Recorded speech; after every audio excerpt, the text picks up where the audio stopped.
वाइजैक आंध्र प्रदेश की सबसे famous tourist destination होने के साथ साथ इंडिया का सबसे पुराना पोर्ट सिटियों में से एक है। सुना है यहाँ पर ऊंचे ऊंचे पहाड़ और समुंदर एक साथ देखने को मिलता है। सुना है यहाँ की पहाड़ों में एक ट्रेन चलता है जो कि 58 टनल्स और 84 ब्रिजेस को इन ए जर्नी कवर करता है। सुना है यहाँ पर एक सबमरीन और एक एयरक्राफ्ट एज ए म्यूजियम रखा गया है टूरिस्टों के लिए। इतना सब कुछ सुनने के बाद खुद को कैसे रोकता वाइजैक ट्रिप करने से। तो इस बार इन्हीं सभी चीजों को देखने के लिए मैं फिर से निकल गया और एक खूबसूरत सफर पे। मेरे सफर का शुरुआत होता है मेरे शहर कोलकाता की शालीमार रेलवे स्टेशन से 12841 कोरोमंडल एक्सप्रेस के साथ, जो कि अपने राइट टाइम दोपहर की 3:15 पर शालीमार रेलवे स्टेशन को छोड़ के चलने लगता है। लगभग अगले 12 से 13 घंटा मुझे इसी ट्रेन में सफर करना है और कल सुबह 4:30 बजे तक मैं विशाखापत्तनम रेलवे स्टेशन तक पहुंच जाऊंगा। यहाँ पर थोड़ा बहुत इन्फॉर्मेशन आप लोगों के लिए, अगर आप में से कोई कोलकाता से वाइजैक यानी कि विशाखापत्तनम रेलवे स्टेशन तक बाई ट्रेन जाना चाहते हैं तो यहाँ पर आपको बहुत सारे ट्रेन का ऑप्शन देखने को मिल जाता है, जैसे कि 12863 हावड़ा SMVT एक्सप्रेस, जो कि हफ्ते में 7 दिन चलता है। हावड़ा रेलवे स्टेशन से रात को 10:35 पर डिपैचर करके अगले दिन दोपहर को 12:10 तक विशाखापत्तनम रेलवे स्टेशन तक पहुंचा देता है। 12703 फलकनुमा एक्सप्रेस, जो कि हफ्ते में 7 दिन चलता है। हावड़ा रेलवे स्टेशन से सुबह 8:25 पर डिपैचर करके उसी दिन रात को 10:10 तक विशाखापत्तनम रेलवे स्टेशन तक पहुंचा देता है। एंड लास्ट में आता है मैं जिस ट्रेन से विशाखापत्तनम रेलवे स्टेशन तक का सफर कर रहा हूँ, 12841 कोरोमंडल एक्सप्रेस, जो कि हफ्ते में 7 दिन चलता है। शालीमार रेलवे स्टेशन से दोपहर को 3:15 पर डिपैचर करके अगले दिन सुबह 4:20 तक विशाखापत्तनम रेलवे स्टेशन तक पहुंचा देता है। सो फाइनली बातों ही बातों में लगभग 13 घंटे का जर्नी कंप्लीट करने के बाद मैं अभी पहुंच चुका हूँ विशाखापत्तनम रेलवे स्टेशन पर। स्टेशन के बाहर ही ऑटो स्टैंड है, यहाँ से आप ऑटो लेकर अपने होटल तक पहुंच सकते हैं। लेकिन मैं ऑटो से नहीं उबर बाइक राइड बुक करके जा रहा हूँ, क्योंकि मैं किसी होटल में एडवांस प्री बुकिंग नहीं किया था और मुझे आज स्टे करना है आरके बीच के सामने। ऑटो वाले आरके बीच तक पहुंचाने के लिए 250 से 300 रुपए तक का किराया मांग रहा था, जो कि मेरे जैसे सोलो ट्रेवलर के लिए थोड़ा महंगा हो जाता है। इसके लिए मैं आरके बीच तक पहुंचने के लिए उबर बाइक राइड बुक कर लिया है, जिसके लिए मुझे सिर्फ 70 रुपया पे करना है। वाइजैक में आप 3 जगह पर होटल ले सकते हैं। विशाखापत्तनम रेलवे स्टेशन से 500 मीटर दूर पर वाइजैक का बस स्टैंड है, आप चाहे तो यहाँ पर भी अपना स्टे ले सकते हैं। पूरे वाइजैक में सबसे सस्ता बजट फ्रेंडली होटल आपको यहीं पर देखने को मिलेगा। इसके अलावा आप चाहे तो आरके बीच के सामने या फिर ऋषिकोंडा बीच के सामने भी अपना स्टे ले सकते हैं। फाइनली 4 से 5 किलोमीटर का जर्नी कंप्लीट करने के बाद अभी मैं पहुंच चुका हूँ आरके बीच बस स्टैंड के सामने। हकीकत से अनजान मैं तो आरके बीच के सामने बजट होटल ढूंढने की कोशिश में लगा हुआ था, लेकिन बहुत देर तक बहुत सारे होटल पर रूम का प्राइस पूछने के बाद मुझे एक बात तो समझ आ गया था कि अगर मैं आरके बीच के सामने अपना स्टे लेने की कोशिश करूँ तो मुझे कम से कम 2 से 3 हजार रुपया पर डे के हिसाब से सिर्फ रूम के पीछे ही खर्चा करना पड़ेगा। लगभग 1 घंटा तक घूमने के बाद ऊपर वाले की कृपा से फाइनली मुझे एक बजट फ्रेंडली होटल मिल गया है, जहाँ पर सुकून से मैं 3 दिनों के लिए स्टे कर सकता हूँ। हाँ, शायद आप लोगों को रूम पसंद नहीं भी आ सकता है, लेकिन मुझे तो रूम चाहिए था सिर्फ रात को सोने के लिए। रूम पर थोड़ा रेस्ट लेकर फ्रेश होके मैं फिर से निकल गया साइट सीन करने के लिए। आज की साइट सीन प्लेसेस को घूमकर देखने के लिए मैं एक स्कूटी रेंट पर लेने वाला हूँ, जिसके लिए मुझे मेरे होटल यानी कि आरके बीच के सामने से लगभग 2 किलोमीटर दूर सरस्वती पार्क तक पहुंचना है। तो मैं एक उबर बाइक राइड बुक करके निकल जाता हूँ स्कूटी रेंट पर लेने के लिए, जिसके लिए मुझे सिर्फ 45 रुपया खर्चा करना पड़ा।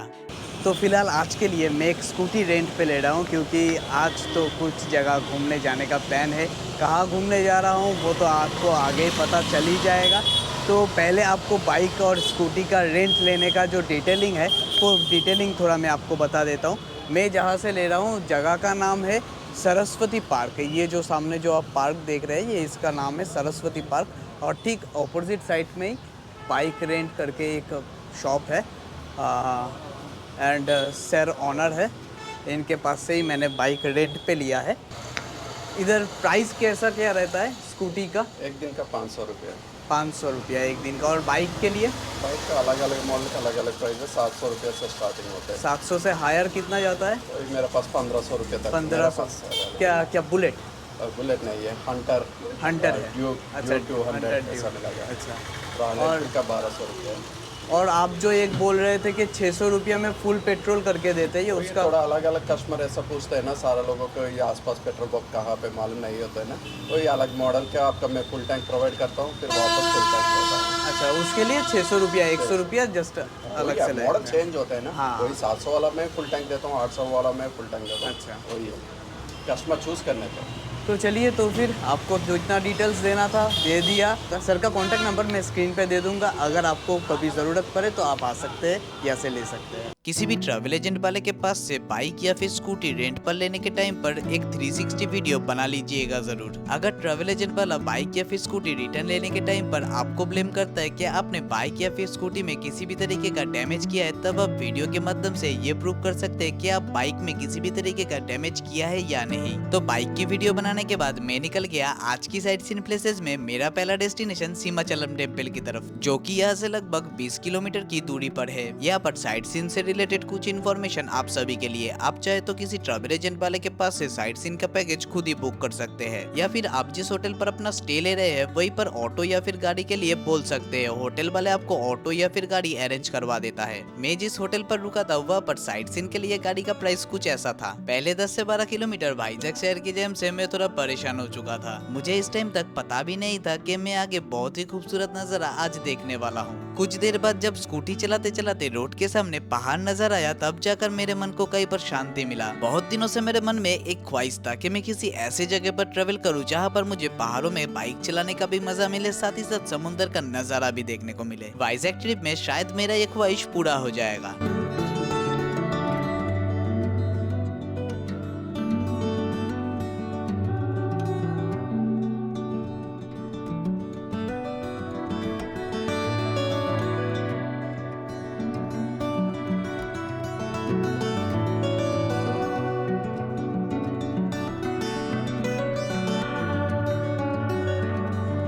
तो इसी खूबसूरत रास्ते का मजा लेते हुए मैं पहुंच गया सीमाचलम टेम्पल के सामने। सीमाचलम टेम्पल में प्रभु श्री नरसिम्हा जी विराजमान है। मंदिर के अंदर किसी भी तरीके का इलेक्ट्रॉनिक चीज अलाउ नहीं है, जैसे कि मोबाइल, कैमरा, लैपटॉप। इन्हीं सभी चीजों को आप यहाँ पर जमा करके मंदिर के अंदर प्रभु श्री नरसिम्हा जी की दर्शन करने के लिए जा सकते हैं। मंदिर के अंदर की कारीगरी बहुत ही खूबसूरत है। अगर आपको कभी वाइजैक आने का मौका मिले तो सीमाचलम टेम्पल पर नरसिम्हा जी की दर्शन करने के लिए जरूर आइएगा। आज मंदिर में ज्यादा भीड़ भाड़ नहीं था, इसलिए मैं शांति से नरसिम्हा जी की दर्शन कर पाया। 15 मिनट के अंदर मेरा दर्शन कंप्लीट हो जाने के बाद मैं यहाँ से निकल गया मेरा नेक्स्ट डेस्टिनेशन याराडा बीच देखने के लिए। सीमाचलम टेम्पल से याराडा बीच का डिस्टेंस लगभग 35 किलोमीटर का है। इस 35 किलोमीटर की रास्ते में मुझे फिर से और एक बार पहाड़ी रास्तों में बाइक चलाने का मौका मिल गया। लगभग 1 घंटे तक का जर्नी करने के बाद फाइनली मैं पहुंच चुका हूँ इस खूबसूरत बीच के सामने, जिसका नाम है याराडा बीच। पहली नजर में इस बीच का नजारा मेरे दिल को छू गया था। मन कर रहा था काश मेरा होटल आर के बीच के सामने नहीं यहाँ पर होता। अगले 1 घंटे तक मैं यहाँ पर बैठ के इस बीच की नजारे को देखता ही रह गया, क्योंकि जिंदगी में पहली बार मुझे पहाड़ और समुद्र एक साथ देखने को मिला है।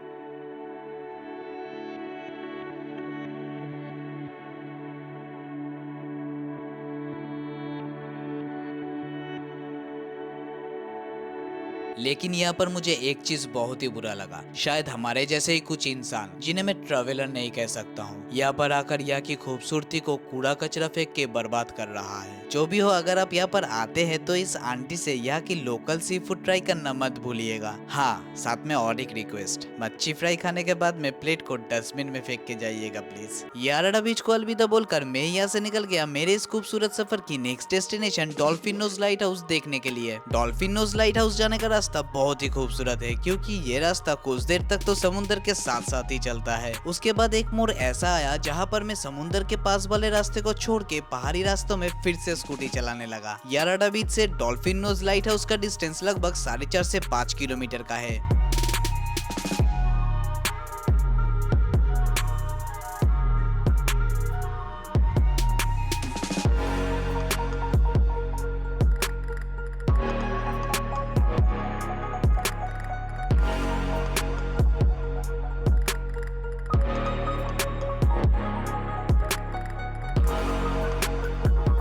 डॉल्फिन नोज लाइट हाउस पर एंट्री टाइम शाम के 3 बजे से 5 बजे तक का है। लाइट हाउस पर एंट्री करने के लिए एंट्री टिकट एडल्ट्स के लिए 10 रुपया, बच्चों के लिए 3 रुपया, स्टील कैमरा 20 रुपया एंड वीडियो कैमरा के लिए 25 रुपया देना पड़ता है। एंट्री गेट से लाइट हाउस तक जाने का रास्ता बहुत ही खूबसूरत है।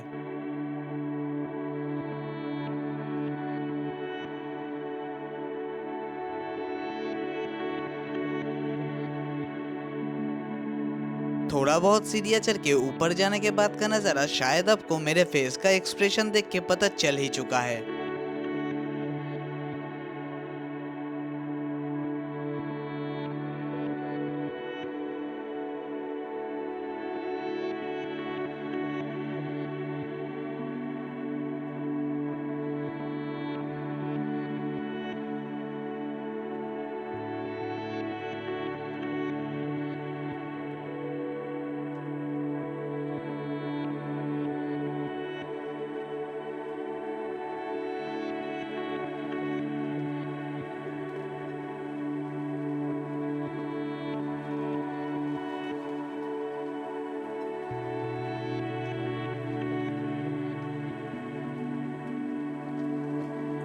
लाइट हाउस के ऊपर से एक तरफ याराडा बीच का बहुत ही खूबसूरत नजारा देखने को मिलता है।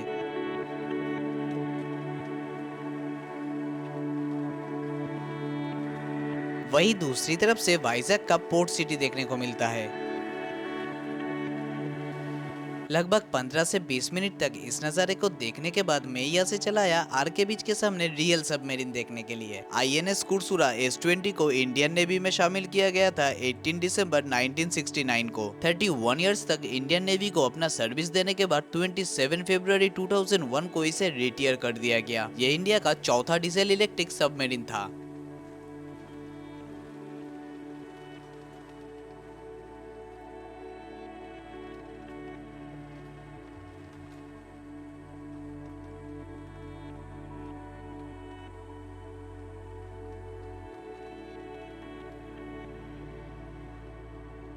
सबमरीन के अंदर एंट्री करने के लिए एंट्री टिकट का प्राइस है एडल्ट के लिए 70 रुपया, बच्चों के लिए 40 रुपया, फोटोग्राफी के लिए 50 रुपया एंड वीडियोग्राफी के लिए 200 रुपया। कुछ सीरियाचर के सबमरीन के अंदर एंट्री करने के बाद जो चीज मुझे दिखाई दिया वो देखकर मैं हैरान हो गया था। ज्यादा से ज्यादा 100 मीटर लंबा और 7.5 मीटर चौड़ा इस सबमरीन के अंदर सबमरीन चलने की मशीनरी के साथ साथ और भी बहुत सारे डिफेंस इक्विपमेंट रहता है, जैसे कि मिसाइल और रडार सिस्टम के जैसे बहुत सारे चीज। इन्हीं सभी चीजों को छोड़कर हमारे देश की वो सैनिक जो अपने घर की सुख और आराम को छोड़कर यहाँ पर हमारे देश की सुरक्षा के लिए सबमरीन के अंदर रहता है। मैं उनकी रहने का बंदोबस्त आप लोगों को दिखाता हूँ, शायद आप भी मेरी तरह हैरान हो सकते हैं। हमें घर पर सोने के लिए किंग साइज बेड की जरूरत होता है, लेकिन इन्हें यहाँ पर सोने के लिए ऐसी छोटे जगह पर एक चद्दर और एक तकिया ही मिलता है। सबसे ज्यादा हैरानी की बात तो यह है कि इस बिस्तर पर इन्हें अपने पैर फैलाने के लिए भी सफिशिएंट जगह नहीं मिलता है। सबमरीन के अंदर इन्हीं सभी चीजों को देखने के बाद मैं अभी आ गया हूँ सबमरीन म्यूजियम के ठीक ऑपोजिट साइड में ही बने एयरक्राफ्ट म्यूजियम को देखने के लिए। इस म्यूजियम के अंदर भी एंट्री करने के लिए 70 रुपया एडल्ट के लिए एंड बच्चों के लिए 40 रुपया लगता है। TU-142 एयरक्राफ्ट कोस्टल एरिया पर सर्वेलेंस के काम आता था। इसे आप एक तरीके का सबमरीन हंटर भी कह सकते हैं।